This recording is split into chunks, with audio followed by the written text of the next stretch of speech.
permata yang cukup gemilang dalam sejarah ketamadunan Islam. Alhamdulillah, dan pada pagi ini kita akan bicarakan panjang lebar bersama dengan tetamu undangan kita yang berbahagia, Ustaz Muhammad Abdullah Al-Amin. Assalamualaikum Ustaz. Waalaikumsalam warahmatullahi wabarakatuh. Alhamdulillah, segak Ustaz.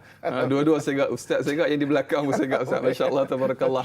Dan siap dengan senjata, dengan pedang, dengan baju besinya Ustaz. Insya-Allah kita akan mukadimah daripada yang bagi Ustaz untuk topik pada pagi ini. Salahuddin Al-Ayyubi, dipersilakan Ustaz. Terima kasih. Assalamualaikum warahmatullahi wabarakatuh. Alhamdulillah wassalatu wassalamu ala Rasulillah wa ala alihi wasahbihi wa man tabi'ahu wa man nasarahu wa wala. Hormati Allah Dai Anas dan kepada seluruh kru yang bertugas, penerbit, dan kepada seluruh ibu-ibu, akak-akak, ayah-ayah, serta abang-abang saya sayangi dan saya doakan yang kebaikan sekalian. Pagi ini alhamdulillah insya-Allah kita akan bincang satu susuk tubuh yang sangat berjasa kepada Islam, iaitu Salahuddin Al-Ayyubi. Dan pada hari ini sebenarnya saya begitu teruja. Sebab apa tahu? Sebab penerbit kita, begitu juga dengan kru pada hari ini adalah kru yang biasa buat jejak Rasul. Maknanya dah biasa sampai ke Jerusalem, biasa tengok tempat-tempat sejarah mengenai Salahuddin Al-Ayyubi ini. Dan bila kita cerita, kita akan dapat lebih menghayati dan membayangkan mengenai keadaan-keadaan sejarah yang pernah dicatatkan, sejarah kegemilangan tentera Islam yang dipimpin oleh Salahuddin Al-Ayyubi. Ibu-ibu, kakak, tuan-tuan muslimin dan muslimat dan rahmat Allah sekalian. Nama Salahuddin Al-Ayyubi ini sebenarnya terkenal apabila dia dikaitkan dengan masjid kiblat pertama kita, iaitu Masjid Al-Aqsa. Masjid Al-Aqsa adalah sebuah masjid yang dibina oleh Nabi Sulaiman AS. Jadi oleh kerana dia dibina oleh Nabi Sulaiman AS, tanah itu merupakan tanah wakaf umat Islam. Jadi maknanya sejak Nabi Sulaiman ni tarikhnya adalah 950 tahun sebelum Masihi, 950 tahun sebelum Masihi. Jadi maknanya apabila tanah wakaf, dia adalah tanah milik umat yang bertauhidkan Allah Subhanahu wa taala. Kalau zaman Nabi Sulaiman, dari syarat Nabi Sulaiman di sana lah, sampai berlalu masa pada 1 Masihi, tanah itu tetap menjadi tanah wakaf. Dan ketika itu zaman 1 Masihi adalah kelahiran Nabi Isa AS. Jadi maknanya dijaga oleh orang-orang beriman dalam syariat Nabi Isa AS. Sampai ketika zaman Nabi kita Muhammad SAW, 570 Masihi. Zaman Nabi kita Muhammad SAW, Nabi di-Isra' Mi'rajkan pada 27 Rejab. 27 Rejab ke Baitul Maqdis, dan Nabi cerita kepada para sahabat bagaimana kiblat pertama dan juga bagaimana tanah wakaf yang perlu diambil oleh orang Islam, orang beriman yang bersyariatkan Nabi kita Muhammad SAW. Sampailah ketika Nabi wafat 632 Masihi, maka diganti oleh Sayyidina Abu Bakar. Ketika zaman Sayyidina Umar 636 Masihi, Sayyidina Umar radhiyallahu anhu wa arda datang ke Baitul Maqdis untuk mengambil kunci Baitul Maqdis. Ketika itu orang-orang ahli kitab bersyariatkan Nabi Isa AS menyerahkan tanah wakaf ini kepada umat Islam. Selama ini kami telah jaga lama dah, dan hari ini kami serahkan tanah wakaf ini kepada umat Islam. Jadi cerita mengenai Baitul Maqdis adalah cerita bagaimana penjagaan tanah wakaf. Dan dia diserahkan, bukan dirampas oleh orang Islam, diserahkan oleh patriark, maknanya padri patriark kepada Sayyidina Umar radhiyallahu anhu arda. Walau bagaimanapun, tanah Jerusalem ni menjadi rebutan. Dan yang paling terkesan sekali iaitu ketika pada tahun 1099 Masihi, 1099 Masihi, lebih kurang 500 tahun selepas itu, datang tentera salib daripada Eropah. Kemudian mereka datang, mereka tawan Baitul Maqdis, dan ketika 1099 inilah Baitul Maqdis tumbang dan terlepas daripada tangan orang Islam. Maka selepas itu kita tengok ramai panglima-panglima Islam berusaha untuk ambil balik Baitul Maqdis ini. Dimulakan perjuangan ini oleh panglima Islam Imaduddin. Kemudian Imaduddin syahid pada 1146 Masihi, disambung perjuangan oleh anak muridnya, iaitu Syekh Nuruddin Mahmud Az-Zanki. Syekh Nuruddin Mahmud Az-Zanki berusaha untuk mengambil balik Baitul Maqdis dan melawan tentera salib ini. Tetapi dan kemudian Syekh Nuruddin Mahmud Az-Zanki membina sebuah mimbar. Mimbar ni memang sangat ajaib. Dia dibina daripada 16,000 kepingan kayu yang dipasak dan ditanggam. Allah. Kan? Mana 16,000 kepingan kayu yang dipasak dan ditanggam, dan memang cantik mimbar ini. Dan dia bercita-cita kalau satu hari nanti aku dapat menumbangkan tentera salib dan mengambil kembali Baitul Maqdis sebagai tanah wakaf umat Islam ini, maka aku akan letakkan mimbar ini ke dalam Baitul Maqdis. Allah. Tetapi dengan takdir Allah Subhanahu wa taala, Syekh Nuruddin Mahmud Az-Zanki syahid pada 1174 Masihi, dan perjuangannya disambung oleh anak muridnya Salahuddin Al-Ayyubi. Dan Salahuddin Al-Ayyubi berjaya menumbangkan tentera salib pada 1187 Masihi. Ada sebagai mukadimah dia. Allah, masya-Allah, tabarakallah Ustaz. Bila dengar tentang sirah ni Ustaz, membangkitkan semangat kita, jihad kita, masya-Allah tabarakallah, yang perlu kita tiupkan semboyan ini supaya kita terus memperjuangkan, mempertahankan akidah dan juga iman kita Ustaz. Masya-Allah tabarakallah. Dan inilah antara topik yang cukup menarik kita bicarakan Salahuddin Al-Ayyubi sebenarnya Ustaz, untuk kita meniupkan semangat terutamanya kepada generasi kita pada hari ini. Sebagaimana apa yang Ustaz bawa ini, saya kira bukan replika Ustaz, ini adalah gambaran. Kalau mungkin nanti Ustaz boleh ceritakan sedikit sejarah pedang yang Ustaz bawa pada hari ini dan juga kelengkapan perang, mungkin insya-Allah selepas ini kita nak raikan terlebih dahulu Ustaz soalan daripada sahabat kita yang bertanya. Tapi sebelum tu Ustaz, secara ringkas mungkin Ustaz boleh sambung sedikit biografi Salahuddin Al-Ayyubi, mungkin untuk kita mendalami siapakah beliau dan siapakah ahli keluarganya, bagaimana pendidikan awal beliau dan sebagainya, mungkin untuk tatapan para penonton pada pagi ini. Dipersilakan Ustaz. Salahuddin Al-Ayyubi bukan orang Arab. Kan? Dia adalah bangsa Kurdistan. Jadi maknanya membesar sebagaimana anak muda biasa, iaitu anak muda yang maknanya anak muda biasa. Anak muda ni ada istilah dia, ada kegilaan dia. Kegilaan ni maknanya ada dia punya fokus minat dia. Jadi maknanya Salahuddin macam anak besar anak muda biasa. Pakciknya iaitu Asaduddin. Pakciknya lah yang antara orang yang berjasa besar dalam membentuk karakter Salahuddin Al-Ayyubi. Jadi dia tengok anak saudara dia ni macam anak muda biasa, dia kata jom mari bersama-sama pak cik kita maknanya bersedia untuk berhadapan tentera salib. Jadi ketika itu pak ciknya ini iaitu Asaduddin adalah maknanya orang besar dekat negeri Mesir waktu itu. Dan ketika itu negeri Mesir adalah di bawah kerajaan Fatimiyah. Fatimiyah ni maknanya kerajaan Syiah waktu itu. Maka ketika pak ciknya Asaduddin meninggal, maka Salahuddin Al-Ayyubi menggantikan tempat pak ciknya itu sebagai orang besar di Mesir. Dan akhir sekali ketika pemimpin kerajaan Fatimiyah, kerajaan Mesir yang Syiah waktu itu, maknanya telah lemah, maka Salahuddin Al-Ayyubi mengambil alih Mesir dan mengisytiharkan bahawa negara itu telah bertukar kepada negara Ahli Sunnah wal Jamaah, dan ditukar satu pusat pendidikan yang terkenal iaitu Universiti Al-Azhar kepada pusat pendidikan Ahli Sunnah wal Jamaah. Jadi maknanya itu antara bagaimana Salahuddin dibesarkan dan bagaimana pakciknya itu. Jadi bila pakciknya meninggal, ketika itu satu orang pemimpin Islam yang sangat bercita-cita untuk mengambil balik Baitul Maqdis daripada tangan tentera salib, iaitu Syekh Nuruddin Mahmud Az-Zanki. Untuk pengetahuan kita, kalau kita pernah baca sejarah, ada kisah bagaimana jasad Nabi SAW yang mulia ingin dicuri oleh orang Yahudi daripada Maghribi. Pernah nak dicuri Ustaz? Ya, pada tahun 1150 Masihi. Maka ketika itu Nabi SAW datang ke dalam mimpi satu orang panglima Islam. Dan Nabi menyatakan, lihat, tengok aku. 3 kali. Kemudian orang ini pun datang ke Madinah. Kemudian dia buat satu kenduri yang besar, wajibkan semua hadir. Ada 2 orang alim, dia mengaku alim daripada Maghribi, dia tak mau datang. Kata Gubernur Madinah, dia tak mau datang. Maka orang ini kata, okey tak apa, panggil dia datang. Bila panggil datang, maka tergerak hati, ini adalah orang yang dapat disebut dalam hadis Nabi, dalam perkataan Nabi dalam mimpinya. Dia pergi ke rumah orang ni, rupanya orang ini telah daripada rumahnya telah membuat lubang menuju ke makam Nabi SAW dan ingin mencuri jasad Nabi SAW yang mulia. Jadi orang ini adalah Syekh Nuruddin Mahmud Az-Zanki yang merupakan guru kepada Salahuddin Al-Ayyubi. Mimpi jumpa Nabi SAW dan menyelamatkan jasad Nabi daripada dicuri.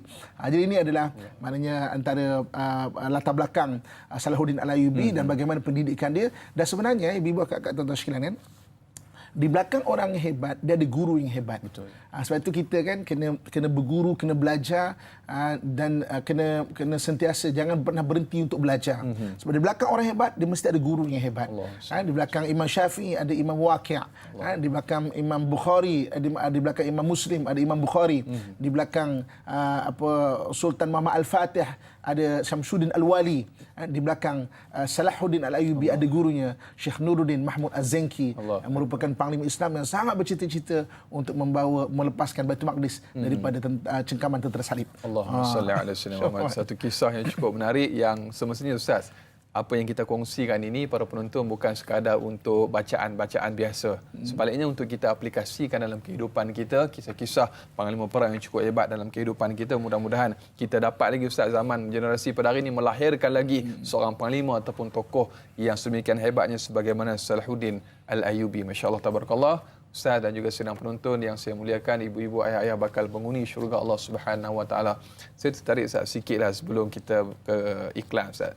Boleh cerita sikit Ustaz pedang dan juga replika yang ada di belakang Ustaz. Ni real ke ataupun sekadar untuk contoh saja Ustaz? Mungkin sedikit Ustaz. Okey, saya biasa pergi Baitul Maqdis dan sebenarnya Baitul Maqdis punya khazanah Islam sangat banyak. Sebab dia tiba-tiba ditawan oleh Israel. Jadi sebenarnya di bawah Masjid Al-Aqsa itu sendiri ada sebuah perpustakaan lama dipanggil Maktabah Hittiniyah. Lebih setengah juta manuskrip ada di bawah tu. Dan kalau kita datang Masjid Al-Aqsa dan maknanya bahagian pentadbiran dan wakaf Masjid Al-Aqsa dia percaya pada kita, dia akan cakap, okey, kau bawa keluar. Sebab ini adalah maknanya khazanah umat Islam dan orang Israel cuba nak bakar, nak hapuskan.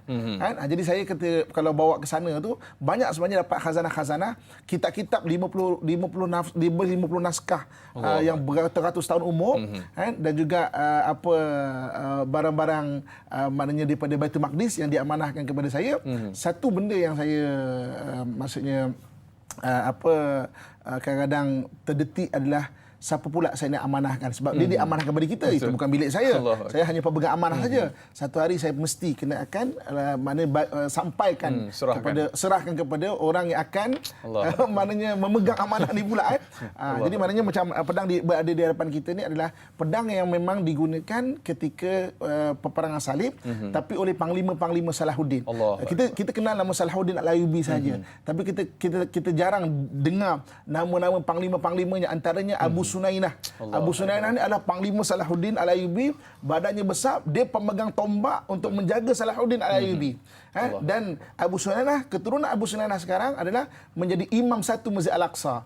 Siapa kau pergi Masjid Al-Aqsa adalah Syekh Yusuf Abu Sunainah. Itu adalah keturunan Abu Sunainah, panglima Salahuddin Al-Ayyubi. Jadi saya pernah tanya kepada imam, keturunan kau memang besar, tinggi, memang besar. Saya kata memang keturunan kau memang tinggi-tinggi. Memang keturunan aku memang tinggi-tinggi. Dia kata keturunan aku yang bersama-sama dalam membebaskan Masjid Al-Aqsa daripada tentera salib, dan atuk aku ni mana 1000 tahun dulu adalah orang yang bersama-sama dan orang yang tepi Salahuddin sebagai Abu Sunainah ni maknanya pemegang lembing kepada ketika itu, sebab dia memang mempunyai kemahiran dalam melembing secara tepat ketika festival tentera salib. Jadi depan kita ni dia bukan replika, saya diamanahkan untuk daripada sana. Dan maknanya banyak lagi lah kitab-kitab sejarah dan sebagainya. Masya-Allah tabarakallah, di sebalik seorang yang hebat ada di belakangnya guru yang hebat.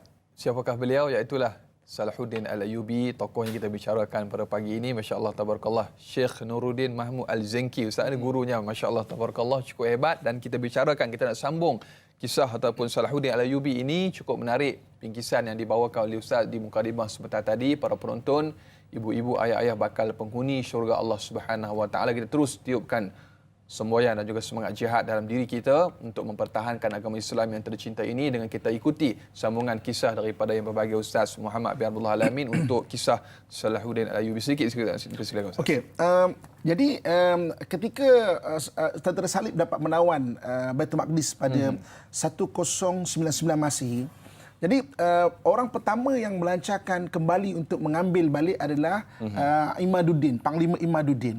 Kemudian Panglima Imaduddin, selepas Panglima Imaduddin adalah Syekh Nuruddin Mahmud Az-Zenki. Dan ketika Mahmud Az-Zanki itu dia berlawanan dengan tentera salib yang sangat hebat, banyak kali peperangan tetapi tidak pernah menang. Allah. Dan ketika itu orang sudah melihat ketokohan Salahuddin Al-Ayyubi. Maka ketika itu Syekh Nuruddin Mahmud Az-Zanki meninggal pada 1174 Masihi, 1174 Masihi. Maka ketika itu perjuangan itu disambung oleh Salahuddin Al-Ayyubi. Bagi tentera salib ketika itu namanya Raja Badwin. Raja Badwin ni dia pernah perang bersama-sama dengan raja sebelum ni Al-Marik. Al-Marik maknanya raja sebelum ni, dan dia nampak bagaimana lincah dan hebatnya Salahuddin Al-Ayyubi. Jadi Raja Badwin memang berusaha untuk mengelak peperangan, bertembung dengan Salahuddin Al-Ayyubi. Dia memang berusaha untuk jangan bertembung dengan Salahuddin Al-Ayyubi sebab dia tahu dia adalah orang yang pernah berperang dengan Nuruddin Mahmud Az-Zanki, dan dia lihat sebelahnya Salahuddin Al-Ayyubi. Bagaimana lincah dan beraninya Salahuddin Al-Ayyubi ini. Jadi ketika Al-Marik mati dan digantikan oleh Badwin, kemudian Nuruddin Mahmud Az-Zanki meninggal, digantikan oleh Salahuddin Al-Ayyubi. Jadi ada dua orang raja sekarang ni yang mereka kenal, saling kenal sama-sama ni. Dan Salahuddin Al-Ayyubi satu peperangan hampir-hampir maknanya terbunuh dengan Al-Badwin. Maknanya Badwin ni pun bukan calang-calang. Tapi Badwin ni nampak kehebatan Salahuddin Al-Ayyubi. Jadi dia kata dia cuba mengelak. Tapi generasi yang selepas daripada Badwin ni, yang baru-baru ni, dia kata apalah Raja Badwin ni kan. Kita pun habiskan Salahuddin Al-Ayyubi ni. Maknanya apa nak tunggu-tunggu lagi. Jadi dia tak tahu kelebihan Salahuddin Al-Ayyubi. King Badwin of Jerusalem nampak sebab dia pernah bertembung dan berperang dengan Salahuddin Al-Ayyubi. Jadi maknanya generasi baru kata kita peranglah, kita lawan je lah apa semua. Tak takut apa kan. Tapi Raja Badwin kata tak, jangan. Kita kena mengelak. Jadi salah satu daripada orang yang mula-mula sekali buat kacau, satu orang gubernur di Karak iaitu Arnaud dalam bahasa Arab atau Renaud of Chatillon. Dari Renaud ni dia kacau. Maksudnya dia kata apa nak takut. Jadi dia selalu kacau orang Islam. Dia pergi kacau, rampas orang nak pergi haji, harta orang pergi haji. Okey, kalau kita nak faham, nak senang faham, Semenanjung Tanah Arab dengan Semenanjung Tanah Melayu dia lebih kurang sama kedudukan. Nak senang faham. Mekah ni adalah nak senang faham, contoh tau. Mekah adalah Kuala Lumpur. Kuala Lumpur adalah Mekah. Kedah ni adalah Madinah. Baitul Maqdis ni mana? Bangkok. Nak senang faham. Jadi kalau orang-orang nak pergi ke Kuala Lumpur, dia mesti melalui Bangkok, dia mesti melalui Kedah, dia baru nak ke Kuala Lumpur. Jadi orang nak pergi Mekah, pergi haji orang Islam, dia mesti melalui Baitul Maqdis, laluan dia mesti melalui Madinah, baru akan pergi ke Mekah. Jadi ketika itu Arnaud ataupun Renaud de Chatillon selalu rampaslah maknanya orang nak pergi haji dan sebagainya, sampai Salahuddin Al-Ayyubi maknanya agak marah. Salahuddin datang ke Karak, dan itulah kali terakhir kemudian dia bertemu dengan Badwin. Badwin ni dia kalau pergi perang dia akan bawa satu dipanggil salib salabut. Salib salabut ni kalau mengikut mereka adalah salib yang besar yang digunakan maknanya untuk mensalib Nabi Isa AS mengikut versi Kristian. Dalam Islam Allah SWT sebut dalam Quran wa ma qataluhu wa ma salabuhu walakin syubbiha lahu. Dia tidak disalib dan tidak dibunuh tetapi diserupakan. Tapi bagi orang Kristian itu salib yang digunakan untuk Jesus, untuk salib Jesus. Jadi maknanya Badui ni kalau pergi ke mana-mana dia akan bawa, dia panggil salib salabut, maknanya besar dia akan bawa ke mana-mana di situ. Pada dia maknanya bagi semangat kat dia sebab mereka tentera salib. Jadi sampai di Karak ketika itu, maka Salahuddin memang nak serang dah. Memang nak serang si Arnaud ni ataupun Renaud de Chatillon ni. Dia kata memang aku akan serang ni. Jadi maknanya tapi rupanya Badwin datang dan Badwin kata tolong jangan serang. Kalau kita perang kali ni mungkin kita semua akan mati. Tak apa, biar aku hukum Arnaud ataupun Renaud ni. Kau baliklah. Maka Salahuddin Al-Ayyubi sebenarnya Badwin cuba mengelakkan peperangan Salahuddin sebab dia kenal Salahuddin Al-Ayyubi. Okey, jadi kemudian Salahuddin pun tak apalah, hormatkan kau, dia pun berundur. Maka ketika itu Badwin memenjarakan Renaud de Chatillon ataupun Arnaud ni, mana dipenjarakan di Jerusalem. Masya-Allah. Takdir Tuhan. Tak lama selepas itu Raja Badwin meninggal. Raja Badwin meninggal digantikan oleh abang iparnya, iaitu Guy Delusion. Nak sebut tu susah. Tak sebut Ustaz. Allah Akbar. Guy Delusion. Guy Delusion, Ustaz. Jadi Guy Delusion adalah orang yang memang apa nak takut dengan Salahuddin. Kita lawanlah dia, kan. Tapi nak perang, takkan tiba-tiba nak perang. Jadi apa yang dia buat, dia lepaskan Renaud de Chatillon ni untuk buat kacau. Jadi Renaud de Chatillon pergi ke tanah-tanah sekitar umat Islam, dia bunuh orang Islam, dia bunuh orang nak pergi haji dan sebagainya.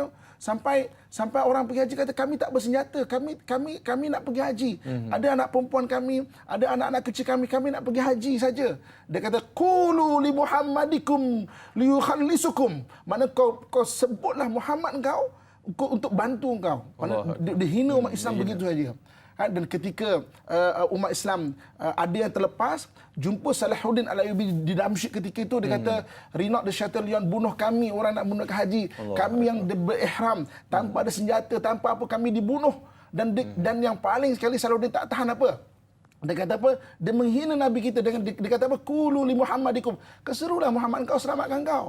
Maka Salahuddin kata apa? Aqsimu billah, aku bersumpah kepada Allah Subhanahu wa taala, dengan tangan aku ini sendiri dah aku akan bunuh Renaud de Chatillon. Allah. Bersumpah sebab dia dahlah bunuh orang tak bersenjata, orang nak pergi haji dan sebagainya, mana dia hina lagi agama Islam dan berbagai-bagai lagi dibuat. Maka aqsum billah, aku bersumpah kepada Allah Subhanahu wa taala, aku sendiri akan bunuh Renaud de Chatillon. Maka ketika itu Salahuddin Al-Ayyubi menghantar utusan kepada Guy Delusion. Dia tak tahu cara pemikiran Guy Delusion. Dia kata tengok Renaud, kau lepaskan Renaud, kan? Kau lepaskan Renaud. Jadi maknanya dia telah buat kacau maknanya umat Islam. Sekarang ni maknanya hukumlah balik Renaud. Tapi apa kata Guy Delusion? Apa kata dia, Ustaz? Apa kata kita dia? nak simpan dulu, Ustaz. InsyaAllah. Kita ada pemanggil, Ustaz, di talian pada ketika ini, Ustaz. Masya-Allah, tabarakallah. Halo, Assalamualaikum. Waalaikumsalam warahmatullahi wabarakatuh. Saya Anas dan juga Ustaz Muhammad Abdullah bin Amin. Alhamdulillah. Apa khabar Cik Ilyas? Begini. Apa khabar Cik Ilyas? Alhamdulillah sihat. Alhamdulillah. Apa khabar? Alhamdulillah. Silakan dengan soalannya Cik Ilyas. Apakah soalan saya pertama? Apakah perbezaan di antara dua tokoh ini, di antara Salahuddin Al-Ayyubi dan juga Sayyidina Umar Al-Khattab? Saya difahamkan Sayyidina Umar adalah orang yang pertama yang menawan Baitul Maqdis, kalau tak salah saya lah. Ya. Dan adakah semasa hayat Nabi Muhammad SAW ada memperkatakan tentang kehebatan ataupun anak muda ini Salahuddin Al-Ayyubi? Minta pencerahan daripada Ustaz lah. Itu saja. Terima kasih. Assalamualaikum. Baik, terima kasih kepada pemanggil kita yang bertanya, Cik Ilyas Abu Bakar, yang bertanya soalan yang cukup menarik. Generasi ataupun tentera di zaman Sayyidina Umar dan juga Salahuddin Al-Ayyubi, dan juga gambaran apakah pernah disebutkan, diberitakan oleh Nabi SAW tentang ketokohan dan juga panglima yang namanya Salahuddin ini, dan juga mungkin Allahumma salli ala Sayyidina Muhammad, cabaran-cabaran yang berlaku di antara Sayyidina Umar dan juga Salahuddin Al-Ayyubi dalam membebaskan kota Baitul Maqdis ataupun Baitul Muqaddas ni, Ustaz. Sikit pada Ustaz. Walikulli zamanin daulatin wa rijal. Setiap zaman itu pasti ada ketokohan dan juga orang yang akan menyatukan umat yang akan memimpin umat. Walikulli zamanin daulatun wa rijal.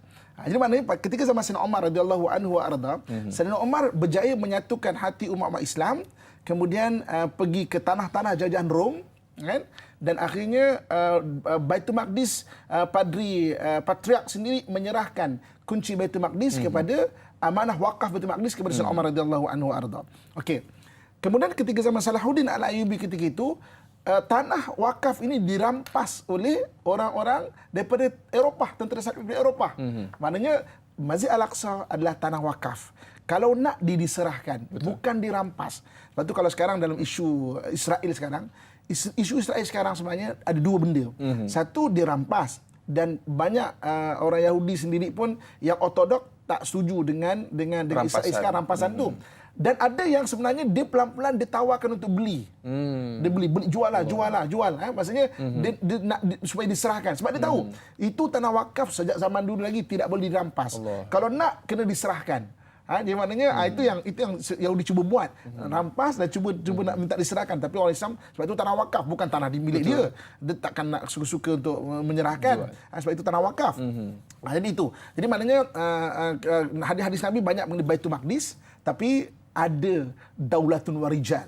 Ada tokoh dia dan ada kekuasaan yang akan diberikan kepada seorang untuk menjaga Baitul Maqdis. Sebab itu cerita sejarah Baitul Maqdis, kita akan bercerita mengenai tokoh dan juga individu yang dapat menyatukan hati yang akhirnya akan dapat membebaskan Baitul Maqdis. Sebab itu Baitul Maqdis pertama sekali diserahkan, diamanahkan kepada umat Islam daripada zaman Sayyidina Umar radhiyallahu anhu arda, dibebaskan kembali oleh Salahuddin Al-Ayyubi.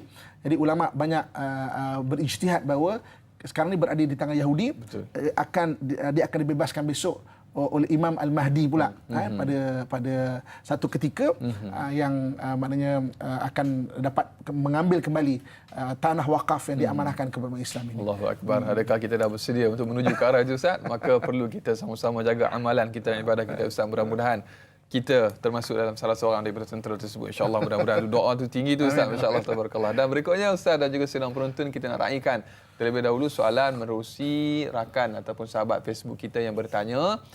Soalan yang cukup panjang tetapi menarik. Zailah Haji Muhammad Nur. Assalamualaikum Ustaz dan Daim. Waalaikumsalam warahmatullahi. Soalannya, mengapakah Salahuddin Al-Ayyubi digelar sebagai Saladin Eropah? Dan yang kedua, mengapakah Salahuddin Al-Ayyubi begitu disegani oleh musuh-musuhnya? Dan perubahan apakah yang dilakukan oleh beliau sehingga ke masa kini diguna pakai? Mohon pencerahan Ustaz. Terima kasih. Ustaz dan Da'i Kampung Setanggi Johor Bahru bertanya, Ustaz. Okey. Yang pertama, kenapa digelar sebagai Saladin Eropah? Sebenarnya perkataan Saladin bahasa Arab, dalam bahasa Arab cara pronunciation nama Salahuddin sebutan ha kan dalam. Jadi Salahuddin. Jadi orang Eropah Salahuddin jadi Saladin. Dia Salahuddin. Orang Melayu panggil Salahuddin. Dia Salahuddin. Jadi mereka jadi Saladin. Dia digelar sebagai Eropah sebab dia berjaya menombangkan tentera salib daripada Eropah. Pertama Guy de Luzion, yang kedua Richard the Lionheart. Kita akan ceritakan kisah ini kejap lagi. Okey. Kemudian soalan seterusnya adalah mengenai apakah pembaharuan yang dibuat Salahuddin Al-Ayyubi. Yang paling besar adalah dia membuat kembali tembok Masjid Al-Aqsa. Masjid Al-Aqsa ni, Jerusalem ni, dia ada tembok dia. Maka ketika peperangan ada runtuh, tapi yang menariknya apa? Dalam ketika dia membangunkan kembali tembok Masjid Al-Aqsa itu, Masjid Al-Aqsa ada 13 pintu. 13 pintu, banyak jadi ada yang tak dipakai, ada yang memang Salahuddin Al-Ayyubi tutup pintu itu. Nama pintu itu adalah Babur Rahmah, ataupun Gate of Mercy, Babur Rahmah. Dan Salahuddin dan ulama-ulama ketika zaman itu pada tahun 1187 Masih itu berijtihad. Pintu ini hanya akan dibuka ketika esok dekatnya Imam Mahdi, Dajjal dan Nabi Isa alaihi salam. Dan pada Februari tahun lepas, ulama di Jerusalem berijtihad, pintu ini sudah mula perlu dibuka. Orang Yahudi dia tahu hadis. Jadi dia ketika umat Islam kata ijtihad, pintu Babur Rahman ni dibuka, bersiap sedia untuk dibuka. Maka dia tak benarkan untuk buka pintu itu. Sebab orang Yahudi ni, kalau kita dia percaya ke khabar gaib ni? Orang Yahudi sebab banyak para nabi diutus daripada bangsa Yahudi, nature percaya benda gaib dia ada. Dia percaya pada hadis. Kita pun boleh, Yahudi percaya hadis je. Ya. Sebab dia sebenarnya sebab banyak nabi diutus kepada dia, banyak nature benda gaib tu percaya tu ada. Sampai dia benda khurafat pun banyak kat dia tu. Okey, nanti kita sambung kisah Guy de Luzion. Apa kata dia? Nak sebut pun susah Ustaz nama. InsyaAllah selepas ni kita akan kongsikan kisah Guy de Luzion. Ibu-ibu kat rumah boleh sebut ke dah. InsyaAllah selepas ni kita akan sambung. Yang berbahagia Ustaz Muhammad Abdullah Al-Amin. Ustaz, kita masih lagi membicarakan topik yang cukup menarik dalam bab sirah Salahuddin Al-Ayyubi. Satu orang tokoh yang cukup memberikan satu dimensi yang cukup hebat kepada dunia Islam, Ustaz. Membebaskan kota Baitul Maqdis daripada siapa? Daripada perhambaan kepada manusia, kepada perhambaan kepada Allah Subhanahu Wa Taala. Sebab itu istilah jajah ni tidak pernah ada dalam kamus hidup tentera Islam, kerana yang ada hanyalah pembebasan. Begitulah realiti gambaran yang kita sebutkan pada pagi ini. Salahuddin Al-Ayyubi, kita nak sambung Ustaz dengan kita ikuti sambungan kisah G Delusion. Lebih kurang gitulah Ustaz sebutannya Ustaz. Mungkin sambungan daripada Ustaz. Ayah-ayah, ibu-ibu di luar sana kalau tak boleh sebut tak apa, ni bukan wajib Ustaz. Allahu akbar. Sekadar tahu tu pun dah cukup dah Ustaz. Okey. Silakan Ustaz. Okey, jadi ketika Renault of Chatillon ataupun Armad dalam bahasa Arabnya mengganggu orang yang ingin menunaikan ibadah haji, tak bersenjata, dibunuh orang itu dan sebagainya, maka ketika itu Salahuddin Al-Ayyubi menghantar utusan kepada Guy de Luzion. Dia kata, kau tangkap baliklah. Badwin pernah penjarakan dia. Orang ni memang bermasalah. Tangkap baliklah. Apa kata Guy de Luzion? Kami akan berikan kepada kamu Salahuddin peperangan yang telah dihentikan oleh Raja Badwin sebelum ini. Kami akan, kau sebutkan mana macam kita sekarang. Sebut mana nak cabar tak? Sebutkan mana kau, mana sebut je. Kami akan datang kepada kau Salahuddin, kami akan habiskan kau Salahuddin. Kan kata Guy de Luzion. Dan yang paling sekali, yang paling maksudnya melanggar undang-undang dululah. Kan utusan ni dia tak boleh nak dibunuh. Dia kalau geram sangat apa semua, maknanya seksa sikit-sikit dah lah. Ini Salahuddin menghantar beberapa utusan, seorang dibunuh oleh Guy de Luzion. Itu macam undang-undang dulu memang sangat besar lah benda itu. Apa utusan bukan ada senjata ke apa ke, tak perlu nak dibunuh pun, kan? Maknanya dibunuh utusan Salahuddin Al-Ayyubi. Jadi maka ketika itu Guy de Luzion menghimpunkan seluruh kekuatan tentera salib yang ada. Bilangan mereka hampir kepada 70,000 orang. Kan? Dan Salahuddin berada di mana? Salahuddin berada di Damsyik. Nak senang faham tadi Bangkok kan? Bangkok, atas lagi Chiang Mai. Macam tu nak senang faham maknanya Kuala Lumpur, Kedah, Bangkok, Chiang Mai. Nak senang faham. Dia kata tak apa. Salahuddin, kau tak payah turun. Kami datang pada engkau. Kami datang pada engkau. Maknanya sombong Gideon sombong. Maka seluruh kekuatan tentera salib digerakkan ke arah utara, lebih atas lagi. Lebih atas lagi, maknanya ke arah utara tu. Maka tempat yang dipilih dia adalah tempat kelahiran Nabi Isa AS. Bukan, tempat kampung asal Nabi Isa AS, iaitu Nazareth. Nazareth ni dalam bahasa Arab Nasirah. Nasirah. Sebab itu dalam bahasa Arab orang Kristen dipanggil orang Nasrani. Mana orang berasal daripada Nazareth. Nazareth ni bahasa Arab Nasirah. Itu berasal datangnya kata orang Nasrani, mana orang-orang daripada Nazareth. Mana kita akan pilih tempat perangan di Nazareth. Maka bergerak tentera Guy de Luzion ke atas, Salahuddin Al-Ayyubi dengan penuh bertawakal kepada Allah Subhanahu Wa Taala. Bilangan mereka hanya 30,000 orang saja. Maknanya 1:2 lebih sikit. Maknanya 1:2 lebih kurang 70,000 dengan 30,000 orang. Dia turun daripada Damsyik sampai ke Tiberias, sampai di satu tempat bernama Hittin. Ketika sampai di Hittin, mereka melihat tentera salib yang sangat ramai. Kan? Jadi Panglima Salahuddin kata apa? Panglima Salahuddin kata, tuan, cuba lihat sana itu tentera salib dengan begitu mereka membawa salib-salabut mereka dengan memang penuh kehebatan semua. Macam mana ni tuan? Kan? Apa kata Salahuddin Al-Ayyubi?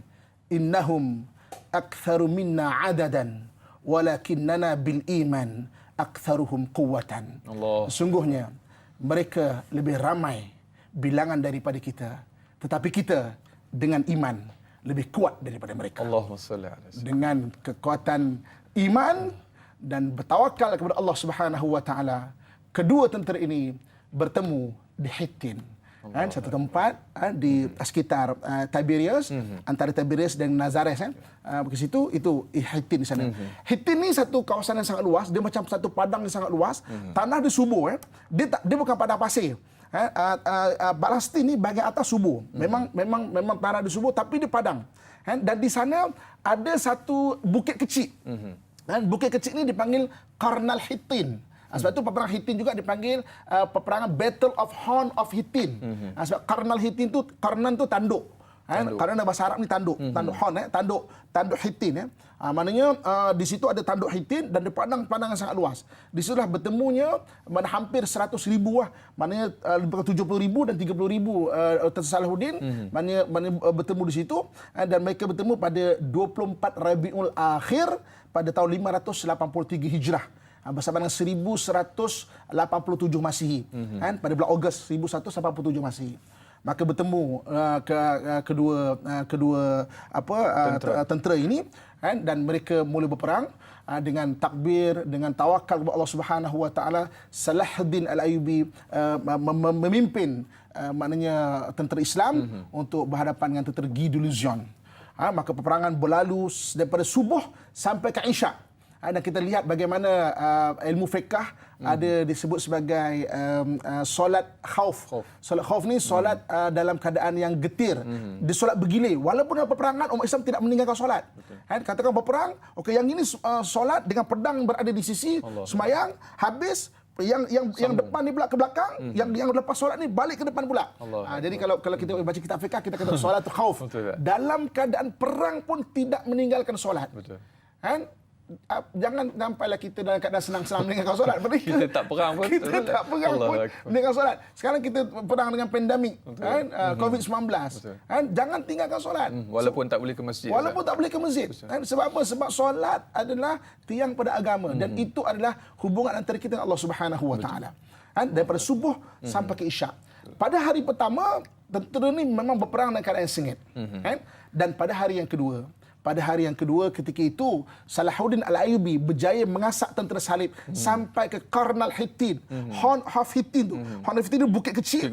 Kan? Dan mereka berjaya mengepung sampai tentera salib tak boleh ke mana. Mereka terpaksa bulat begitu. Sebab mereka kepung keliling begitu. Keliling bukit. Kan? Apa yang nak berlaku selepas itu? Kita nak simpan dulu, Ustaz. Apa yang berlaku selepas itu dramatik, Ustaz. Kita nak raikan terlebih dulu, Ustaz. Ada soalan daripada sahabat kita yang bertanya. Khusyuk mendengar cerita daripada Ustaz. Masya-Allah, tabarakallah. Di Facebook, Ustaz, rakan kita yang bertanya. Kalau boleh kita saksikan soalannya pada ketika ini. Baik, Nur Dahlia Biru yang bertanya. Assalamualaikum, Ustaz dan Da'i. Waalaikumsalam warahmatullahi. Bolehkah Ustaz terangkan penggunaan istilah perang salib? Adakah maksudnya serangan pasukan salib atau gerakan salib atau gerakan keagamaan? Dan mengapakah setiap jemaah haji yang ingin berjaya sampai ke Baitul Maqdis harus memakai tanda salib berwarna merah pada bahagian hadapan dan belakang pakaian mereka? Mohon pencerahan Ustaz. Terima kasih, biar tahu jangan keliru. Yang kedua tu saya sedikit, yalah, faktanya adakah benar sebegitu, Ustaz? Mungkin ada penjelasan daripada yang bagi. Okey, tentera salib ataupun sebagai Crusader. Tentera Crusader ni adalah tentera yang menggabungkan seluruh fahaman-fahaman Kristian. Fahaman Kristian ni banyak. Dia ada Ortodok, ada Katolik, ada Protestan, ada berbagai-bagai. Sebab tu lambang salib di Jerusalem berbeza dengan lambang salib yang berada di mana-mana tempat. Lambang salib Jerusalem dia ada 5 salib besar di tengah, kemudian antara ada 4 salib kecil pula. Itu hanya lambang salib di Jerusalem sahaja. Tak ada kat tempat-tempat lain. Eksklusif lah. Eksklusif kat sana. Sebab dia menggabungkan fahaman-fahaman Kristian berbagai-bagai, mana berada di situ, dan mereka rasa macam itu tanah mereka rampas daripada umat Islam. Sebab itu dia panggil peperangan salib. Dan peperangan salib bukan kita yang sebut. Maknanya daripada buku sejarah dulu orang Arab pun sebut, daripada Eropah pun mereka sebut sebagai peperangan salib. Bagi pandangan yang mengatakan orang Islam terpaksa pakai salib, tak. Mereka dipaksa, tetapi tidak. Sebab salib adalah perlambangan kepada keagamaan. Umat Islam tak. Sebab itu Rinat de Chatillon memang bunuh orang Islam dan sebagainya, sebab dia rasa macam kacau lah dia, tapi sebenarnya dia nak serang perang Salahuddin Al-Ayyubi itu sebenarnya. Mudah-mudahan terjawablah persoalannya, Ustaz. Masya-Allah, tabarakallah. Mungkin ada sambungan sikit, Ustaz, tapi kita nak raikan terlebih dahulu, Ustaz. Soalan yang berikutnya datang daripada sahabat kita di WhatsApp yang bertanya. Kalau boleh kita saksikan soalannya. Assalamualaikum Ustaz dan Da'i. Waalaikumsalam warahmatullahi. Haji Yusof dari Changlun, Kedah bertanya. Soalannya, Ustaz, apakah insiden paling penting yang menggambarkan kehebatan akhlak Salahuddin Al-Ayyubi dalam perang salib? Terima kasih. Soalan cukup menarik, Ustaz. Dipersilakan, Ustaz. Okey, ini kita cerita dalam pengesahan kita ni. Kenapa dia sebagai akhlak yang sangat hebat, ya? Okey, jadi balik kepada kisah kita tu. Jadi pada hari kedua itu 12 Rabiul Akhir 583 Masihi bersama dengan Ogos 1187. Ogos 1187 Masihi, maka hari kedua peperangan, orang Islam telah berjaya mengepung mereka ke Qarn al-Hittin ataupun Horn of Hittin. Maknanya mereka tak boleh ke mana dah. Maka umat Islam serang. Tapi memang tentera salib dia terkurung kat situ. Terkepung kat situ memang tak dapat kalahkan lah. Maka Salahuddin Al-Ayyubi fikir, okey, gini. Kita kena hantar pasukan elit kita. Siapa pasukan elit? Dipilih orang yang pagi penat berperang tapi malam tetap menunaikan solat tahajud dan membaca Al-Quran. Takrifan tentera elit dia bukan tentera elit yang gagah perkasa tak, tapi orang hati cukup bertawakal kepada Allah Subhanahu wa taala. Kan? Sebab maknanya yang memberi kemenangan Allah Subhanahu wa taala. Kita pilih tentera-tentera elit ni, apa dia? Kita kena seluduk masuk dan bagaimana kita boleh maknanya pergi ke raja. Raja Guy de Luzon ini. Dapat tumbangkan raja, maka yang keduanya adalah tawan salib salabut. Salib salabut, maka kita akan dapat tombangkan tentera ni. Rampas Rampas dan salabut. Jadi dengan takdir Allah Subhanahu wa taala, dengan firasat yang Allah Subhanahu wa taala bagi, bukan mudah dia dah terkepung macam ini. Okey, kemah raja di sini. Macam mana nak masuk tengah-tengah? Hanya dengan bantuan Allah Subhanahu wa taala. Sebab itu dalam hadis Nabi sallallahu alaihi wasallam disebut, ittaqu firasatal mu'min fa innahu yanzuru binurillah. Takutlah kamu firasat orang beriman, dia melihat dengan bantuan Allah Subhanahu wa taala. Maka satu kumpulan elit dapat masuk dan serang daripada dalam. Maka ketika kocak-kacir kemah Raja Guy de Luzon ini kocak-kacir, maka pagi pagi 25 bulan tu, maka serangan yang paling hebat dilancarkan oleh Salahuddin Al-Ayyubi, dan akhirnya pada waktu Isyak 25 Rabiul Akhir 583 Hijrah bersama 1187 Masih, Salahuddin Al-Ayyubi mengisytiharkan kemenangan kepada tentera salib ini. Dan ditawan Guy de Luzon ini. Okey, Guy de Luzon ditawan. Salahuddin Al-Ayyubi ini satu benda yang okey, baik pada soalan tadi kan. Pertama dia, orang yang ditawan tu dia akan tawarkan Islam. Marilah masuk Islam. Islam adalah maknanya agama rahmat dan kita akan bersaudara. Sebahagian tentera salib masuk Islam. Ada yang tak nak. Kalau tak nak, maknanya maksudnya kau adalah tawanan. Islam kau adalah saudara. Begitu juga ditawarkan kepada Guy de Luzon dan Renaud de Chatillon. Arnaud tadinya. Arnaud yang pernah Salahuddin Al-Ayyubi kata, aqsumu billah sa'aqtulu biyadih. Aku bersumpah pada Allah, aku akan bunuh dengan tanganku. Sebab apa? Sebab dia membunuh orang yang tidak bersenjata daripada jemaah haji. Betul. Sama juga Salahuddin Al-Ayyubi, maknanya menawarkan Islamlah kita bersaudara. Walaupun hati itu memang marah sangat, tapi Islamlah kita bersaudara. Maka Guy de Luzon maknanya takkan masuk Islam. Kemudian Arnaud ataupun Renaud bukan saja tak nak Islam, malah dimaki-maki Nabi kita Muhammad SAW itu. Seperti mana perangai yang sedia ada. Allah, tak berubah Ustaz. Tak berubah. Bahkan lagi kasar. Maka dengan tangannya sendiri saja, sendirilah Salahuddin Al-Ayyubi memenggal kepala Arnaud yang telah memenggal ratusan jemaah haji sebelum ini. Maka dia berkata, hari ini aku menunaikan sumpah aku bahawa aku akan menumpaskan dia sendiri dengan tangan aku ini kerana dia menghina Islam dan memang tidak ada batasannya. Maka apa kata Salahuddin Al-Ayyubi yang terkenal? La tajri 'adatal muluk yaqtulul muluk. Maknanya raja tidak akan membunuh raja. Amma hadza faqad tajawaz haddahu. Tapi ini orang dia sudah lebih. Orang melampau kan. Melampau. Jadi Salahuddin tak bunuh Guy de Luzon. Maknanya la tajdi adatul muluk yaqtul muluk. Raja takkan bunuh raja. Tapi ini orang Allahu akbar. Aku memang nak sabarkan dia. Tapi kan bikin panas lah macam nak sabar sekarang kan. Fajara lahu ma jara. Dia mendapat balasan daripada apa yang telah dia buat. Allahu akbar. Jadi maknanya Salahuddin Al-Ayyubi akhlaknya sangat tinggi. Baik, mari masuk Islam, kau bersaudara. Kalau kau tak ada Islam tak apa, kau sebagai tawanan ada hak-hak engkau. Tapi kalau kau Islam kau adalah bersaudara. Maka bermulanya pada Ogos 1187 Masih ini, maka gerakan seterusnya Salahuddin Al-Ayyubi adalah turun ke arah selatan untuk menawan pula Baitul Maqdis. Allahu yang akbar. mulia. Kisah tu kita akan simpan, kita akan sambung selepas ni Ustaz. Kita ada panggilan telefon daripada sahabat kita yang bertanya. Hello, Assalamualaikum. Waalaikumsalam warahmatullahi wabarakatuh. Ya, siapa di talian? Saya Siti Yusuf daripada Tanjung Karang, nak ajukan soalan dengan Ustaz ya. Ya, silakan. Assalamualaikum Ustaz dan yang Assalamualaikum warahmatullahi wabarakatuh. Ustaz, macam ni kan, apakah amalan-amalan ataupun macam mana cara kehebatan Salahuddin Al-Ayyubi tu yang boleh kita buatkan contoh buat umat masa kini lah Ustaz. Ya. Yang boleh kita jadikan pedoman Ustaz ya. Baik. Itu je soalan saya Ustaz. Assalamualaikum. Waalaikumsalam warahmatullahi wabarakatuh. Terima kasih Puan Sufinah Yusof dari Tanjung Karang yang bertanya. Cukup hebat soalannya. InsyaAllah kita akan raikan jawapan kepada persoalan tersebut selepas ini Ustaz. Boleh saya kita nak simpan seketika.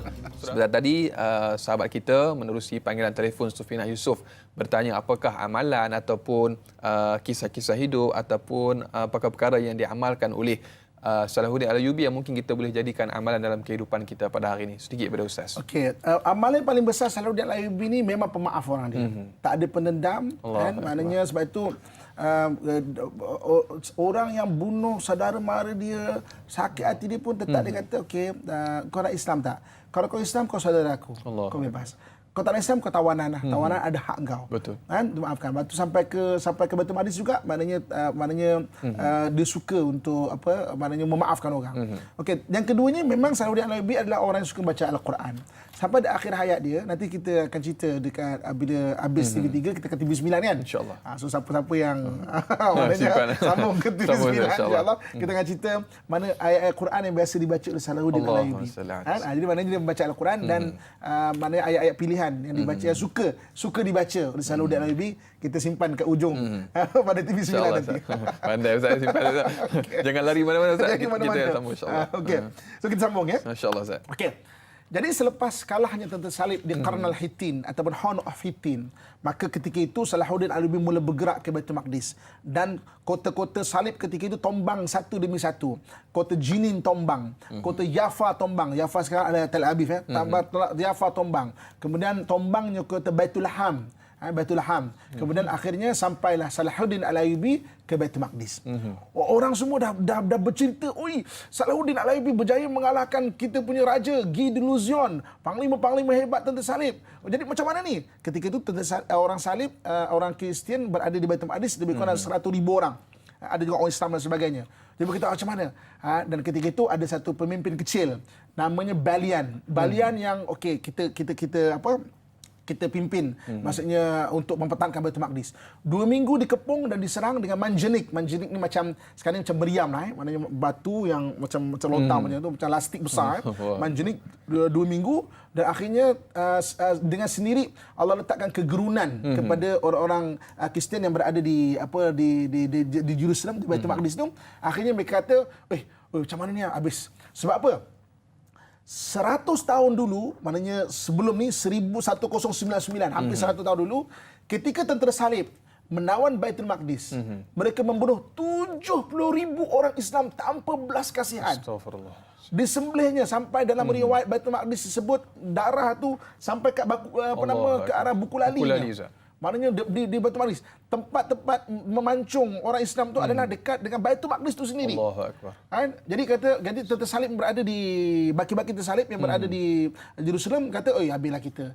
Dulu dua orang ni memang dulu kita bunuh orang Islam semua. Sekarang ni Salahuddin Al-Ayyubi akan membalas dendam. Mesti dia akan bunuh kita semua habislah." Allahu Akbar. Kan? Jadi ketika lepas 2 minggu serang, akhirnya Salahuddin bagi utusan, aku nak jumpa pemimpin untuk bincang. Maka ketika Salahuddin Al-Ayyubi sendiri yang datang, dan wakil daripada Kristian daripada tentera salib adalah Balian. Mereka berbincang.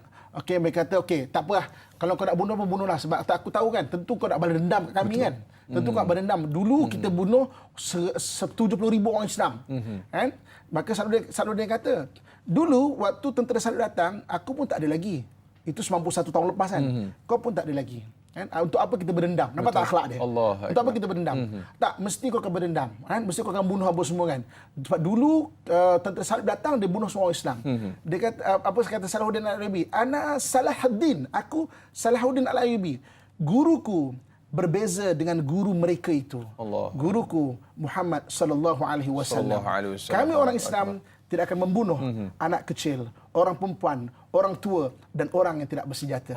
Kamu letakkan senjata, aku akan bagi kemaafan seluruh orang Kristian yang berada di kota Jerusalem. Masya-Allah, tabarakallah, hebat. Maka apa kata Balian sebagai wakil umat Islam, sebagai wakil umat Kristian ketika berada di Jerusalem, under this term, I'm surrender Jerusalem. Allahu akbar. Maka Jerusalem telah diserahkan kembali kepada umat Islam, iaitu pada Oktober 2 Oktober 1187 Masihi, kan, bersamaan dengan Rejab. Rejab 583 Hijrah. Allahu Kan? akbar. Maka setiap orang yang berada di kota Jerusalem diampunkan, keluarlah dengan satu syarat. Bayar satu wang emas. Sekeping wang emas. Allah. Itu saja. Aku Salahuddin akan menjamin keselamatan seluruh umat Kristian berada di sini. Engkau nak ada kat sini, mana tetaplah berada. Kalau tak, keluarlah daripada kota Jerusalem. Kalau tak, keluarlah daripada Jerusalem. Hanya bayar satu keping wang emas. Tetapi ada di antara mereka yang tak mampu. Ada mereka kata, Salahuddin, suami kami mati dekat peperang Hittin, kami tak ada duit dah. Mintalah kepada orang-orang kaya di kalangan kamu. Orang-orang salib ketika itu tidak membantu di antara mereka. Mereka semua nak mana bawa harta masing-masing. Nafsi. Apa kata Salahuddin Al-Ayyubi?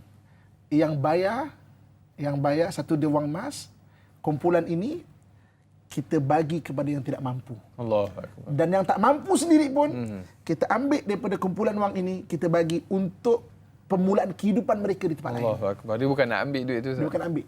Duit itu sebenarnya nak diberikan balik kepada orang-orang Kristian yang berada di Jerusalem, orang salib yang berada di Jerusalem, kan, yang tidak mampu diberikan balik kepada mereka. Habis semua diberikan kepada mereka. Allahu akbar. Inilah kehebatan akhlak Salahuddin Al-Ayyubi. Salahuddin Al-Ayyubi. Alhamdulillah. Berikutnya Ustaz, kalau boleh kita raikan, kita akan sambung kisah selepas ini Ustaz. Kita ada pemanggil di talian pada ketika ini. Halo, Assalamualaikum. Waalaikumsalam. Ya, Tuan Haji Abdullah daripada Seremban. Daripada Seremban. Ada dua perkara lah Ustaz. Ya. Pencerahan. Pertama sekali, Salahuddin Al-Ayyubi ni adalah daripada kaum Kurdis. Kaum Kurdis dikatakan sampai sekarang ni, mereka ni tanpa negara. Serpihan daripada tentera Salahuddin ni lah. Ada yang duduk dekat Iraq, di pinggir mana-mana dia orang tanpa negara. Minta pencerahan. Dan lagi satu ialah tentang apakah kesan dari peperangan salib ini kepada umat Islam dan juga Kristian. Adakah Yahudi terbabit sama? Itu saja, terima kasih. Ya, baik. Sama-sama. Assalamualaikum. Terima kasih Tuan Haji Abdullah dari Seremban yang bertanya soalan cukup hebat tentang status Kurdistan, Ustaz. Dan yang kedua tentang Allahumma salli ala sayyidina Muhammad, kesan perang salib terhadap umat generasi pada hari ini, khususnya Islam, Ustaz. Sedikit pada Ustaz. Okey. Pertama sekali, ada dua bangsa yang dihapuskan daripada peta muka bumi oleh penjajah British, namanya. Yang pertama adalah bangsa Kurdistan. Negaranya dipecahkan, sebahagian kepada Iraq, sebahagian kepada Turki. Yang keduanya bangsa Kashmir. Dipecahkan negaranya, sebahagian letakkan ke India, sebahagian letakkan ke Pakistan. Azad Kashmir dan Jammu Kashmir. Sebab dua-dua bangsa ni kalau ada negara, dia akan kuat mempertahankan Islam. Salahuddin Al-Ayyubi keturunan Kurdistan, kan? Sultan Zainal Abidin Butshikan. Butshikan ni maknanya penghancur berhala, adalah raja pemimpin di Kashmir. Yang maknanya dia punya cara, Zainuddin Butshikan ni, Zainal Abidin Butshikan ni diislamkan satu tempat, buat masjid, orang kampung tu sendiri yang akan menurunkan bahala-bahala mereka. Itu dikenal sebagai Zainul Abidin Butshikan. Itu raja daripada Kashmir. Nanti kita mungkin kongsikan sejarah Islam Kashmir pun tidak kalah hebatnya. Yang keduanya, kesan daripada tentera salib, orang Yahudi dengan orang Nasrani belajar satu benda. Apa dia? Umat Islam tidak boleh dikalahkan dengan senjata. Kerana umat Islam ada modul, ada pelajaran mencintai akhirat lebih daripada mencintai dunia. Itu silibus utama Islam. Itu silibus utama Islam. Kita orang Islam mencintai akhirat lebih daripada mencintai dunia. Lepas tu umat Islam tidak boleh dikalahkan dengan senjata. Jadi kesan dia selepas itu bagi gerakan, maknanya macam mana nak satu dunia tu, dia tubuhkan satu grup dipanggil Orientalis. Orientalis bermula daripada kurun ke-12. Orientalis ni orang yang mempelajari mengenai bangsa-bangsa Muslim dan macam mana nak kelemahan mereka semua dan sebagainya untuk melemahkan mereka di dalam. Allah Akbar. Saya mula-mula dengar mengenai orientalis satu kecil. Saya kecil belajar kat pondok kan. Kata guru saya sebut mu kena ingat Kelantan. Guru saya kan. Dekat luar sana tu ada guru orientalis. Saya kata orientalis. List apa list? Apa dia? Saya kecil dia buat tu. Allah Akbar. Kemudian ketika saya first degree saya UM, kemudian waktu tu Azhar tengah banyak bagi tuning program. Saya masuk ke Azhar untuk second degree saya untuk syariah, dan saya balik waktu tu orang Rusia nak mempelajari tentang undang-undang Islam tapi tak percaya pada negara Arab. Maka saya pernah menjadi pesara jemputan di Moscow State University di Rusia. Di sana saya jumpa sungguh guru orientalis ni. Allah Akbar. Kan? Memang ada Ustaz, Memang ada. Orientalis bangsa-bangsa Muslim. Itu di Rusia tau. Orientalis bagian Parsi ada, bagian Arab ada. Dan saya yang paling saya takjub dan terkesima waktu orientalis bagian bangsa Muslim orang Melayu kita. Ada Ustaz. Orang tak pernah datang Malaysia fasih cakap Melayu. Boleh baca Al-Quran. Kan? Saya tengok bergaul dengan mereka, memang saya kagum. Boleh baca Jawi ni. Ada di antara mereka pernah datang ke Malaysia, pelajar-pelajar orientalis muda ni. Kawan saya Melayu seorang pergi ke Tugu Negara. Kawan saya ni orang Melayu, baca dia bacakan bersatu bertambah mutu. Orang Rusia ni bersekutu bertambah mutu. Bersekutu bertambah mutu. Akbar. Maknanya dia bacakan Jawi tu dia bacakan. Saya jumpa sungguh kan guru orientalis. Baru saya kata Al-Fatihah pada guru saya, Masya Allah, dia sebut betul ada. Walaupun guru tu duduk di pondok, tetapi visi dan juga wawasan Allah Akbar. Saya memang firasat. Dan bayangkan dikaji tentang bangsa kita Melayu sampai ada 13 manuskrip Melayu yang tak ada kat mana-mana tempat, ada di Saint Petersburg di Rusia. Tuan-tuan boleh Google Ustaz Amin, manuskrip dari Rusia. Waktu tu saya rajin menulis waktu tu. Boleh tengok, mana saya ada kongsi gambar-gambar. Antaranya adalah undang-undang bertulis bangsa kita Melayu yang sebelum kedatangan Islam. Kita kan bangsa kita kan maknanya yang orientalis yang tulis sejarah kita. Dah lama dah sebenarnya Melayu. Dia kata apa? Dia kata orang Melayu ni tak ada undang-undang bertulis. Undang-undang bertulis Melayu hanya kurun ke-12 ketika kedatangan Islam. Ini apa bangsa ni undang-undang bertulis tak ada. Tapi saya tengok dengan mata saya sendiri undang-undang bertulis bangsa kita Melayu sebelum kedatangan Islam, itu tulisan aksara lagi. Kalau satu bangsa telah ada undang-undang bertulisnya, bangsa itu bangsa yang maju sebenarnya. Undang-undang bertulis tau, bukan undang-undang adat. Kan siapa mencuri didenda 2 tahit lemas. Tengok dekat Google, type Ustaz Amin, type manuskrip dari Rusia. Boleh tengok kan. Bukti dah ada Ustaz. Bukti ada. Waktu tu saya kongsikan waktu tu. Waktu saya mengajar kat sana waktu tu. Kan? Jadi cerita pasal orientalis ya. Allah Akbar. Itu antara kesan mana lepas Tentera Salib mereka wujudkan satu grup panggil orientalis. Allahu Akbar. Mudah-mudahan kita dapat kuatkan jati diri kita dan kita jangan mudah terpengaruh dengan da'ayah-da'ayah yang mereka cuba sebarkan untuk melemahkan kita umat Islam, insya-Allah mudah-mudahan.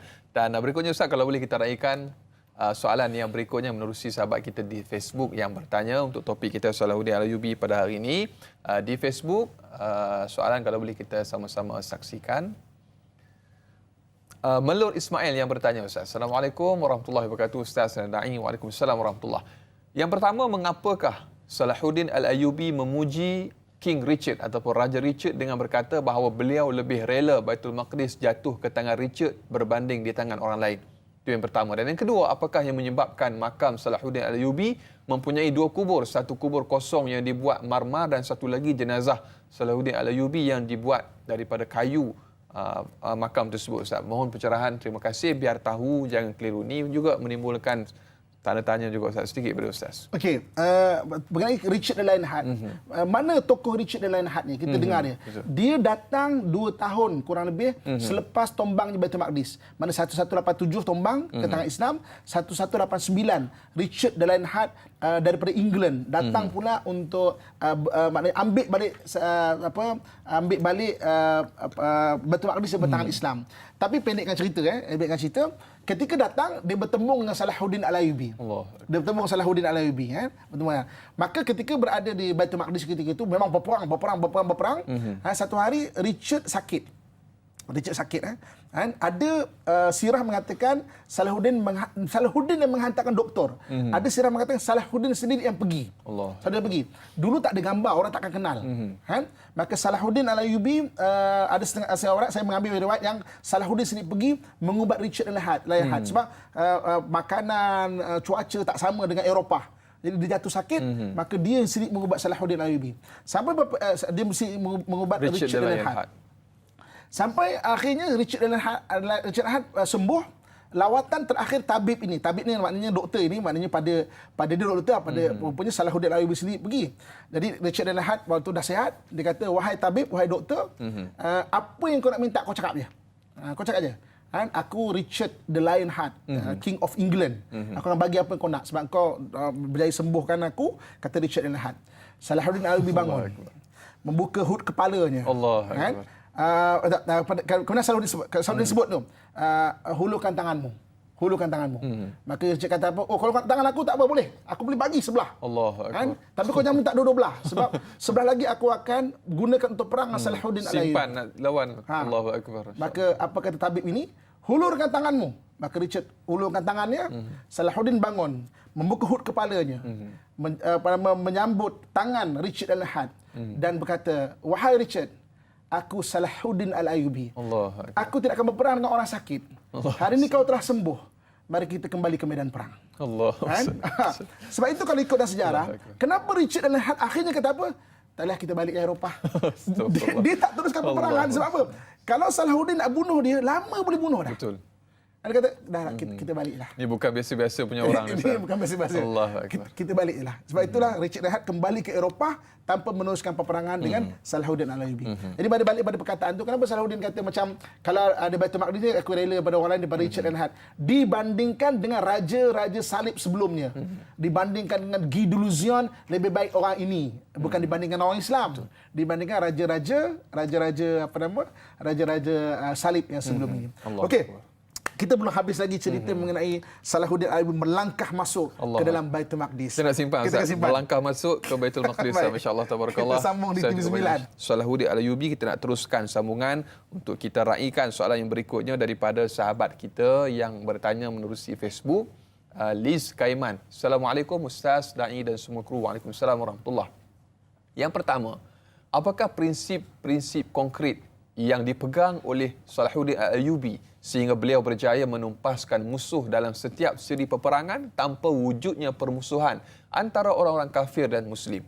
Dan yang kedua, apakah kesan peninggalan Sultan Salahuddin Al-Ayyubi yang masih wujud dan kekal sehingga ke hari ini untuk tatapan seluruh umat Islam sejagat? Mohon pencerahan. Syukran jiddan.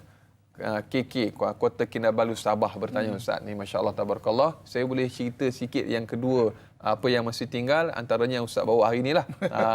Ini bukan replika Ustaz ni. Ini betul, pedang betul masya-Allah. Dia yang digunakan untuk menentang tentera salib Ustaz. Mungkin sedikit untuk penjelasan kepada kedua-dua soalan ni Ustaz. Okey, prinsip apa yang dipegang oleh Salahuddin Al-Ayyubi adalah prinsip yang diajar oleh Nabi sallallahu alaihi wasallam. Sebab itu ketika Balian kata, dulu atuk-atuk kami ketika datang ke Baitul Maqdis membunuh 70,000 umat Islam. Mesti kau nak balas dendam. Betul. Apa kata Salahuddin Al-Ayyubi? Guruku berbeza. Guruku adalah Muhammad sallallahu alaihi wasallam. Kami tidak, orang Islam tidak akan membunuh orang perempuan, orang tua, orang yang tidak bersenjata.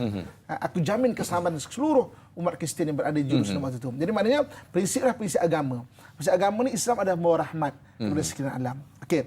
Kemudian sejarah-sejarah peninggalan dia banyak di Baitul Maqdis. So kalau besok dah selesai, ada peluang dan rezeki, kita pergi Baitul Maqdis. Amin, insya-Allah. Mudah-mudahan seperti mana yang disarankan oleh Nabi SAW sendiri. Nabi SAW kata datanglah ke Baitul Maqdis. Kalau kau tak mampu datang, kirimkan minyak dulu untuk menyalakan lampu. Kan? Banyak saja di sana tu. Insya-Allah nanti kalau dah semua Covid selesai pun semua, ada rezeki kita pergi sana. Mudah-mudahan dipilih. Amin, insya-Allah. Mudah-mudahan. Okey. So kita sambung Amin, insya-Allah. Okey. Dengan takdir Allah Subhanahu Wa Taala, kan, penyerahan kota Baitul Maqdis, kan, dan kali pertama Salahuddin Al-Ayyubi melangkah ke Baitul Maqdis adalah 27 Rejab, tarikh Isra' dan Mi'raj, tarikh Nabi SAW datang ke Baitul Maqdis. 27 Rejab 583 Hijrah bersamaan dengan 1187 Masih. Maka Salahuddin Al-Ayyubi melangkah terus menuju ke Baitul Maqdis, sajidan wa bakian, sujud dengan menangis teresak-esak. Sebab 91 tahun Baitul Maqdis terlepas di tangan orang Islam, dijajah. Kemudian Salahuddin Al-Ayyubi berdiri di mihrab Baitul Maqdis, itu dipanggil sekarang Masjid Qibli. Masjid Qibli, masjid paling depan sekali. Maka dia memerintahkan untuk membangunkan, membersihkan dan juga mensucikan, samak balik Baitul Maqdis, dan kata-katanya masih lagi ada di mihrab Baitul Maqdis. Ala Masjidil Aqsa ma nassahu bismillahirrahmanirrahim. Amara bitajdid hadzal mihrabul muqaddas. Salahuddin Al-Ayyubi memerintahkan untuk membersihkan mihrab yang mulia ini. Wa imaratul Masjid Aqsa alladhi huwa ala taqwa Abdullah wa waliyuhu Yusuf bin Ayyub Abu Muzaffar Al-Malikun Nasir Salah ad-Dunya wad-Din. Maka maknanya mengimarahkan Masjid Aqsa di atas dasar takwa, bahawa aku adalah hamba Allah Yusuf bin Ayyub Abu Muzaffar Al-Malik An-Nasir Salah ad-Dunya wad-Din. Indama fatahullahu ala yadaihi, ketika Allah mengizinkan untuk dibuka Baitul Maqdis di atas tangannya, Sanah 83 wa 500 Hijriyah, 583 Hijrah, wa huwa yas'alullahu ta'ala syukru hadhihi ni'mah. Dia bersyukur sangat kepada Allah Subhanahu wa taala, wa ijza'uhu zahu minal maghfirati wa rahmah, dan mengharapkan pengampunan dan juga rahmat Allah Subhanahu wa taala. Kata-kata Salahuddin Al-Ayyubi ini diukir di atas batu, diletakkan di atas mihrab Masjid Al-Aqsa, dan sampai sekarang kita boleh melihat kata-katanya itu diletakkan sebagai ingatan kepada Salahuddin Al-Ayyubi.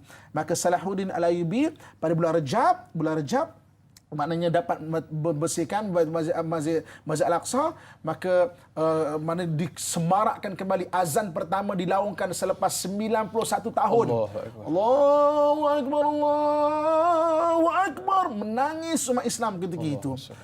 Dan pada bulan Syaban, Jumaat pertama pada bulan Syaban, maka Salahuddin Al-Ayyubi perintahkan untuk bawa mimbar Nuruddin Mahmud Az-Zenki. Mimbar itu daripada kayu, ada dua. Satu diletakkan di Masjid Al-Aqsa, satu diletakkan dekat Masjid Nabi Ibrahim, dekat Hebron, diletakkan. Dan yang menarik, mimbar itu adalah 16,000 kepingan kayu ditanggam dan dipasak. Guna teknik tanggam, Ustaz? Waktu teknologi kayu ketika itu memang daripada orang Melayu kita saja. Kita tak ada catatan di sini. Betul, Ustaz. Tapi di sana mereka ada kajian-kajian daripada mana teknologi ini.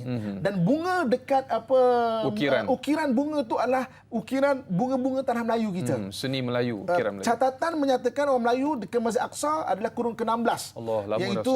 Iaitu Sunan Kudus. Sunan Kudus ni salah satu orang Wali Songo tu. Dia ada orang yang aktif bawa orang pergi ke Masjid Aqsa dan pergi ke Mekah. Sunan Kudus tu sendiri daripada Baitul Maqdis, nama dia. Dia ambil gelaran sebab dia orang aktif bawa kurun ke-16. Tapi Salahuddin Al-Ayyubi kurun ke-11. Apakah penglibatan orang di Nusantara ini ada ketika perang salib? Wallahu a'lam. Tapi tanda-tandanya kelihatan pada mimbar Nuruddin Mahmud Az-Zenki yang diletakkan oleh Salahuddin Al-Ayyubi di dalam Baitul Maqdis. Allahu Akbar. Perlu kajian terperinci, Ustaz. Teknik tanggam yang diguna pakai dan juga diasaskan oleh orang Melayu diguna pakai sehingga ke tanah Arab. Masya-Allah, tabarakallah, cukup hebat, Ustaz. Kita nak raikan, Ustaz. Banyak lagi yang kita nak kongsikan sebenarnya. Saya khusyuk mendengar, Ustaz, kerana ada kaitan bangsa kita. Mungkin ada sedikit sumbangan, mungkin ada kajian yang terperinci perlu kita lakukan, insya-Allah, Ustaz, mudah-mudahan. Dan berikutnya, Ustaz, kalau boleh kita raikan sahabat-sahabat penonton di Facebook, sahabat kita bertanya, Sal Rasid Cik Ci. Assalamualaikum Ustaz dan Da'i. Waalaikumsalam warahmatullahi.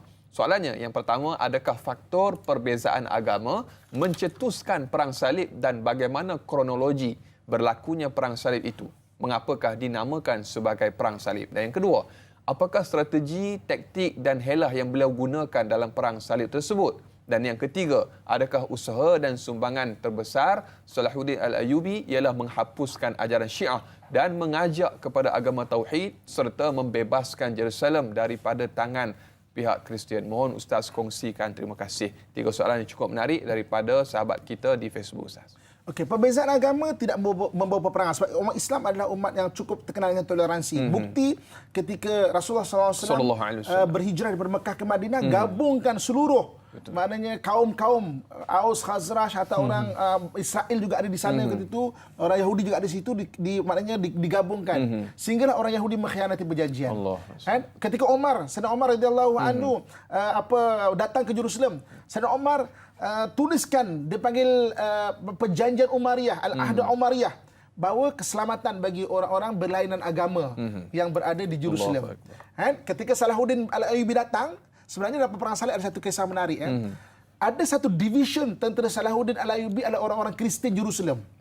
Ketika bertembung tentera salib dengan tentera Salahuddin Al-Ayyubi ni, tentera salib dari Eropah ni macam mengejeklah kepada tentera orang Kristian yang berada dengan side Salahuddin Al-Ayyubi. Namanya adalah Isa Al-Awam. Isa Al-Awam, salah satu division ada tentera salib. Ketika tentera salib macam mengejeklah, kau kan Kristian, apa kau duduk dengan bersama Salahuddin Al-Ayyubi? Apa tak side kita kan? Apa kata orang Kristian Jerusalem? Kami setia dengan perjanjian Umar. Perjanjian yang telah ditandatangan oleh Sayyidina Umar 500 tahun sebelum itu, yang menjanjikan keselamatan dan kebebasan agama. Selagi mana? Maknanya mereka duduk di Jerusalem, maknanya tengok, maksudnya Islam adalah agama yang cukup bertoleransi. Itu maknanya beza agama tidak bawa peperangan jika berpegang betul pada Allah Subhanahu Wa Taala. Ustaz Salahuddin antaranya memang dia maknanya menghabiskan pengaruh Syiah di negeri Mesir. Begitu juga dengan maknanya hailah yang digunakan, dia bukan hailah, maknanya teknik yang digunakan memang sebenarnya orang Islam satu benda dia semaksimal mungkin disusun, tetapi akhirnya apa? Yang menjadikan dia sentiasa berada satu langkah di hadapan adalah pertolongan Allah Subhanahu Wa Taala. Sebab itu carilah satu peperangan apapun dalam Islam, semuanya adalah bertawakal kepada Allah Subhanahu Wa Taala. Bukan dengan tangan ini. Wa ma ramaita idz ramaita inna Allah rama. Kau tidak memanah dengan tepat kecuali Allah yang menggerakkan hati bila masa nak lepaskan panah itu. Masya-Allah, tabarakallah. Mana carilah satu peperangan mana pun selain daripada semaksimal mungkin persediaan dibuat, tetapi kepergantungan kepada Allah tu menyebabkan orang Islam sentiasa di hadapan. Firasat, ilham yang diletakkan pada pemimpin-pemimpin yang memimpin kita. Masya-Allah, tabarakallah. Sahabat kita Muhammad Izu Dini yang bertanya, Assalamualaikum Ustaz. Waalaikumsalam warahmatullahi. Soalannya, dalam memperkatakan tentang pembebasan Palestin dan bumi Syam, kita tidak akan lari daripada menyebut nama Khalifah Umar Al-Khattab radhiyallahu anhu dan Salahuddin Al-Ayyubi. Boleh Ustaz kongsikan bagaimana dengan pengakhiran riwayat hidup Salahuddin Al-Ayyubi? Mohon perkongsian Ustaz dari Pasir Mas, Kelantan bertanya Ustaz. Silakan Ustaz. Okey. Jadi Salahuddin Al-Ayyubi ketika dapat masuk ke Baitul Maqdis pada 27 Rejab, kita cerita akhir hayat dia, kita pada 27 Rejab hari Isra dan Mi'raj. Dan bermula khutbah pertama dengan menggunakan maknanya mimbar Nuruddin Mahmud Az-Zenki, maknanya dibaca khutbah pertama selepas 91 tahun kurang lebih, maknanya tidak pernah dilakukan azan di Baitul Maqdis. Dan pada bulan Syaban itu umat Islam berpuasa menyatakan kesyukuran. Masuk bulan Ramadan, mereka sama-sama menyambut Ramadan yang mubarak dekat Baitul Maqdis, sama-sama berbuka puasa berdasarkan hadis Nabi SAW. Siapa memberi orang berbuka puasa, maka dia dapat pahala orang itu, tidak dikurangi walau sedikit pun. Maknanya buka puasa. Dan hari raya Syawal yang pertama semenjak 91 tahun, takbir dilaungkan, takbir digemakan di Masjid Al-Aqsa. La ilaha illallah wahdah sadaqa wa'dah wa nasara 'abdah wa 'azza jundahu wa hazamal ahzaba wahdah. La ilaha illallah wallahu akbar. Allahu akbar walillahil hamd. Yang menariknya, takbir Masjid Al-Aqsa satu-satunya takbir yang berada di tanah Arab lebih kurang sama dengan takbir di tanah Melayu. Masya-Allah, tabarakallah. Lagu dia. Boleh tengok YouTube Ustaz Amin takbir hari raya Masjid Aqsa. Saya dikongsikan. Negeri Arab lain takbir tak ada lagu. Pergilah mana-mana, Jordan ke Saudi ke Yaman ke Maghribi ke Syria ke mana ke Libya ke, tak ada. hanya Masjid Aqsa saja. Dan ada lagu dia. Allah. Dan yang menariknya, lagunya hampir sama dengan lagu takbir hari raya. Tone dia sama dengan kita. Tone lebih kurang sama dengan takbir yang berada di tanah Melayu kita. Allahumma salli ala Siapa tiru siapa? Allah. Adakah kita tiru dia atau dia tiru kita? Allahu akbar. Wallahu alam. Tiada ada yang kebetulan. Ada benda kebetulan Allahu eh. akbar. Itu benda yang menarik kan? Benar. Boleh tengok kat YouTube Ustaz Amin takbir hari raya Masjid Al-Aqsa. Saya ada kongsikan. Allah. Itu yang menarik. Jadi maknanya takbir digemakan untuk kali pertama sejak hampir 91 tahun. Maknanya menggambarkan kesyukuran Baitul Maqdis telah kembali ke tangan Islam. Jadi tuan-tuan muslimat yang dirahmati Allah sekalian, akhir-akhir hidup Salahuddin Al-Ayyubi dia mengamanahkan kembali Baitul Maqdis kepada pemegang-pemegang amanah yang perlu dijaga dan Salahuddin Al-Ayyubi mengakhiri hayatnya di Damsyik. Kan dekat Damsyik kat Syria sekarang. Kat Syria sana. Kat sana situ ada satu masjid dipanggil Masjid Umawi.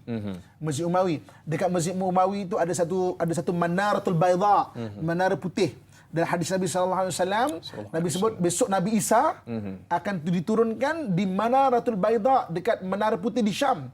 Jadi ulama-ulama Islam berijtihad, menara putih itu adalah dekat Masjid Umawi itu.